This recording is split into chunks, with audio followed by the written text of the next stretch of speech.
क्या आप सोच सकते हैं कि आपके ठीक पड़ोसी आपके पीछे कोई खेल रच रहे हो और आपको इसका पता भी ना चले?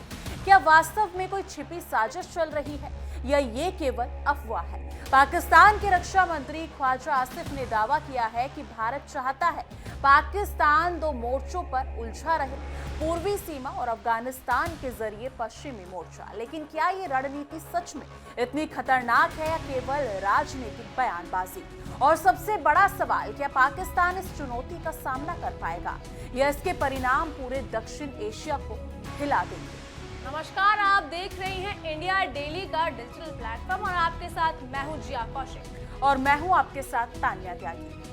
आज का विषय सिर्फ एक बयान नहीं है, बल्कि दक्षिण एशिया की राजनीति और सुरक्षा के लिए एक बड़ी बहस का कारण बन चुका है। पाकिस्तान के रक्षा मंत्री ख्वाजा आसिफ ने फिर एक बार भारत पर गंभीर आरोप लगाए। उनका कहना है कि भारत चाहता है कि पाकिस्तान दो मोर्चों पर व्यस्त रहे, यानी एक तरफ पूर्व में भारत के साथ और दूसरी तरफ पश्चिम में अफगानिस्तान के साथ। आसिफ का आरोप है कि भारत अफगानिस्तान को पाकिस्तान के खिलाफ प्रॉक्सी यानी मोहरा बनाकर इस्तेमाल कर रहा है। उन्होंने यहां तक कहा कि काबुल में जो तालिबान नेतृत्व काम कर रहा है वो दिल्ली के नियंत्रण में है। अब ये बयान उस समय आया जब पाकिस्तान की स्थिति कई मोर्चों पर पहले से ही तनावपूर्ण है। राजनीतिक अस्थिरता, आर्थिक संकट और आतंकी हमलों की बढ़ती घटनाएं देश को अंदर से कमजोर कर रही है। ऐसे में सवाल ये उठता है कि क्या ख्वाजा आसिफ का ये बयान वाकई किसी वास्तविक सुरक्षा खतरे की तरफ इशारा करता है या फिर ये पाकिस्तान की अंदरूनी चुनौतियों से ध्यान हटाने की कोशिश है? तो जी हाँ, बिल्कुल सही कहा। इस बयान का संदर्भ समझना जरूरी है। कुछ महीने पहले मई में भारत ने एक बड़ा सैन्य अभियान चलाया था, ऑपरेशन सिंदूर। भारत का कहना था कि ऑपरेशन पाकिस्तान अधिकृत कश्मीर और पाकिस्तान के भीतर सक्रिय आतंकवादी ठिकानों पर लक्षित था। इस ऑपरेशन का मकसद था आतंकी नेटवर्क को तोड़ना, जो भारत की सीमाओं में हमलों की योजना बना रहे थे। भारत ने इसे एक प्री एम्पटिव स्ट्राइक यानी पहले से की गई रोकथाम की कार्रवाई बताया था, लेकिन पाकिस्तान ने इसे भारत की आक्रामकता कहकर अंतर्राष्ट्रीय मंचों पर विरोध दर्ज कराया। अब ख्वाजा आसिफ ने इसी ऑपरेशन को दोबारा उठाया है, जी हाँ, और इसे दो फ्रंट रणनीति का हिस्सा बताया है। उनका कहना है कि भारत पाकिस्तान को पूर्वी और पश्चिमी दोनों मोर्चे पर उलझाने की कोशिश कर रहा है, ताकि पाकिस्तान का ध्यान बट जाए और उसकी आंतरिक स्थिति और बिगड़े। लेकिन आसिफ के इस बयान में एक और दिलचस्प बात है तान्या।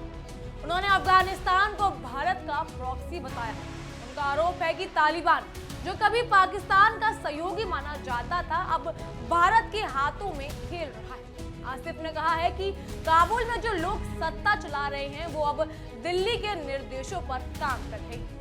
ये दावा सुनने में बड़ा लगता है, लेकिन अफगानिस्तान की मौजूदा स्थिति को देखते हैं तो ये बात काफी संदिग्ध लगती है। भारत ने अभी तक तालिबान सरकार को औपचारिक मान्यता नहीं दी है। जी हाँ, भारत की अफगान नीति फिलहाल मानवीय सहायता और सीमित संपर्कों तक ही सीमित है। वहीं तालिबान के साथ पाकिस्तान के रिश्ते अब उतने मजबूत नहीं रहे जितने कभी हुआ करते थे। तालिबान ने पाकिस्तान की सीमा नीति पर सवाल उठाए हैं और कई बार पाकिस्तानी सैनिकों से झड़पें भी हुई हैं। इन झड़पों में दोनों ओर से सैनिक मारे गए, जिससे दोनों देशों के बीच अविश्वास और बढ़ गया। जी हाँ, बिल्कुल सही कहा। इसी पृष्ठभूमि में आसिफ का बयान सामने आया है। उनका दावा है कि भारत ने अफगानिस्तान की जमीन का इस्तेमाल पाकिस्तान के खिलाफ करने की रणनीति बनाई है। उन्होंने चेतावनी दी है कि पाकिस्तान दो फ्रंट पर युद्ध के लिए तैयार है, लेकिन जब हम पाकिस्तान की मौजूदा सैन्य, आर्थिक और राजनीतिक स्थिति पर नजर डालते हैं तो ये बयान ज्यादा राजनीतिक लगता है, वास्तविक नहीं। पाकिस्तान की सेना लंबे समय से कई मोर्चे पर व्यस्त है। एक और तहरीके तालिबान पाकिस्तान यानी कि टीटीपी जैसे आतंकी संगठनों से लगातार हमले हो रहे हैं। दूसरी ओर बलूचिस्तान में अलगाववादी आंदोलन जारी है। इसके अलावा देश की आर्थिक हालत इतनी खराब है कि रक्षा बजट में भी कटौती करनी पड़ी है। ऐसे में दो फ्रंट युद्ध की बात शायद जनता के बीच देशभक्ति की भावना जगाने के लिए कही गई हो, न कि किसी वास्तविक सैन्य तैयारी के संकेत के रूप में। अगर आप पाकिस्तान की राजनीति का इतिहास देखें तो एक पैटर्न साफ दिखाई देता है। जब भी पाकिस्तान में राजनीतिक संकट बढ़ता है या सरकार जनता के गुस्से का सामना करती है तो भारत को लेकर बयानबाजी तेज हो जाती है। यह परवेज मुशर्रफ का, और बात करें इमरान खान की तो उनके दौर में भी ऐसा ही कुछ था। हर दौर में पाकिस्तान के नेताओं ने भारत को दुश्मन बताकर घरेलू मोर्चे पर समर्थन जुटाने की कोशिश की। ख्वाजा आसिफ का ये बयान भी उसी पैटर्न में फिट बैठता है। इस समय पाकिस्तान की जनता महंगाई, बेरोजगारी और भ्रष्टाचार से परेशान है।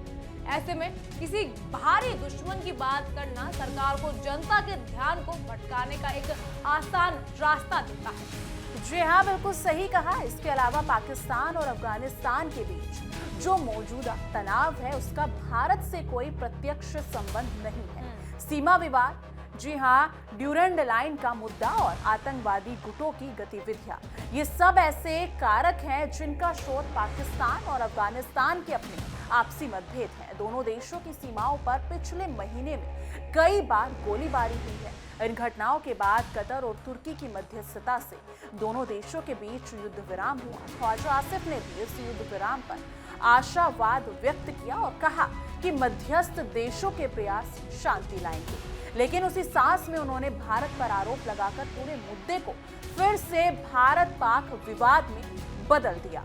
अब बात करें भारत की प्रतिक्रिया की तो भारत ने इस पर बयान पर अभी तक कोई आधिकारिक टिप्पणी नहीं दी है। जी हाँ, लेकिन भारत की नीति हमेशा से साफ रही, बातचीत और आतंकवाद एक साथ नहीं चल सकते। भारत कहता है कि जब तक पाकिस्तान अपनी जमीन से आतंकवाद को खत्म नहीं करता तब तक कोई सार्थक बातचीत संभव नहीं। भारत अब ऐसी रणनीतियां अपना चुका है जहां वो ना तो उसके उकसावे में आता है और ना ही कमजोरी दिखाता है। Surgical strike, Balakot air strike और ऑपरेशन सिंदूर जैसी कार्रवाइयां भारत की बदलती सुरक्षा नीति का संकेत है। भारत अब सीमाओं की रक्षा सिर्फ शब्दों में नहीं बल्कि ठोस कार्रवाई के जरिए करता है। तो जी हाँ, दूसरी ओर पाकिस्तान इस समय कई तरह के दबाव में है। अंतर्राष्ट्रीय मुद्रा कोष यानी कि IMF के कर्ज की शर्तें सख्त हैं, डॉलर की कमी है, विदेशी निवेश घटा है और राजनीतिक माहौल अस्थिर है।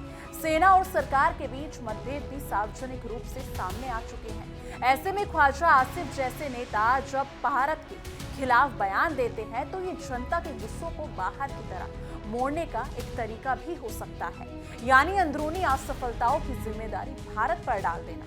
बिल्कुल, लेकिन आसिफ के बयान में जो सबसे गंभीर बात है तान्या, वो ये है कि दो फ्रंट युद्ध की चेतावनी। इतिहास गवाह है कि दक्षिण एशिया में ऐसी बयानबाजी कई बार तनाव को वास्तविक संघर्ष में बदल चुकी है। इसीलिए जरूरत है कि दोनों देश बयानबाजी के बजाय संवाद की राह अपनाएं।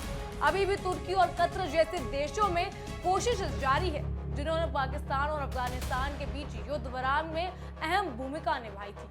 अगर यही मध्यस्थता भारत पाक संबंधों में संवाद का रास्ता खोल सके तो क्षेत्र में स्थिरता की संभावना बढ़ सकती है। जी हाँ, बिल्कुल। कुल मिलाकर ये पूरा मामला सिर्फ एक बयान का नहीं है, ये उस मानसिकता को दिखाता है जो दशकों से भारत पाक रिश्तों को परिभाषित करती आई है।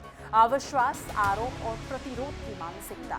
भारत लगातार विकास, तकनीक और कूटनीतिक मजबूती की ओर बढ़ रहा है, जबकि पाकिस्तान बार बार अपने भीतर की समस्याओं को बाहरी खतरे के रूप में दिखाता है। इस बार भी कहानी वही है, बस बयान देने वाला चेहरा बदल गया है। लेकिन जिया, यहाँ पर एक सवाल ये उठता है कि पाकिस्तान बार बार क्यों इतना बौखला रहा है कि मुद्दा अफगानिस्तान और पाकिस्तान का चल रहा है, यानी कि युद्ध पाकिस्तान और अफगानिस्तान के बीच चल रहा है, लेकिन घसीट भारत को रहा है। सुर्खियों में रहने की आदत हटाने दोहरी नीति यही तो होती है।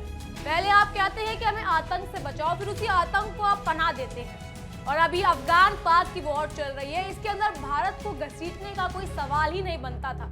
लेकिन भारत के बिना उसे सुर्खियां भी कहां मिलेगी? तो वो अंतर्राष्ट्रीय मंच पर बार बार भारत को लेकर ऐसे बयान देता है जो भारत के खिलाफ हो और उसे उकसाने की कोशिश करता है।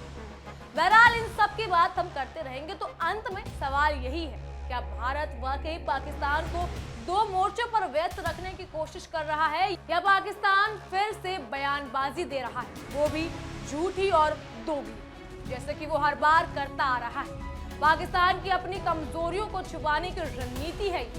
इसका जवाब शायद आने वाले महीनों में मिलेगा, जब ये देखा जाएगा कि पाकिस्तान अपने पड़ोसियों से टकराव की राह छोड़कर सहयोग की दिशा में बढ़ता है या नहीं। लेकिन ये तय है कि भारत अब किसी भी साजिश या आरोप से डरने वाला नहीं है। नई दिल्ली की नीति अब स्पष्ट है, अगर चुनौती दी जाएगी तो जवाब भी दिया जाएगा। जी हाँ, बिल्कुल सही कहा। हमारी उम्मीद बस इतनी है कि दक्षिण एशिया में गोलीबारी नहीं, बातचीत की आवाज गूंजे। आतंक नहीं, आर्थिक सहयोग और विकास की बात हो, क्योंकि इस क्षेत्र की अस्थिरता का असर सिर्फ सीमाओं पर नहीं बल्कि करोड़ों आम लोगों के जीवन पर पड़ता है। और जब तक भारत, पाकिस्तान और अफगानिस्तान अपने पुराने विवादों से ऊपर नहीं उठते, तब तक ये क्षेत्र शांति से दूर रहेगा। फिलहाल की इस रिपोर्ट में इतना ही, लेकिन ये बहस यहीं खत्म नहीं होती है। आने वाले दिनों में इस बयान और राजनीति और कूटनीति असर को हम जरूर देखेंगे। बहरहाल इन सब पर आपकी क्या राय है, हमें कमेंट सेक्शन में जरूर बताइएगा। तब तक के लिए फॉलो कीजिए इंडिया डेली के डिजिटल प्लेटफॉर्म को और देखते रहिए तहकीकात, हर खबर की तह तक।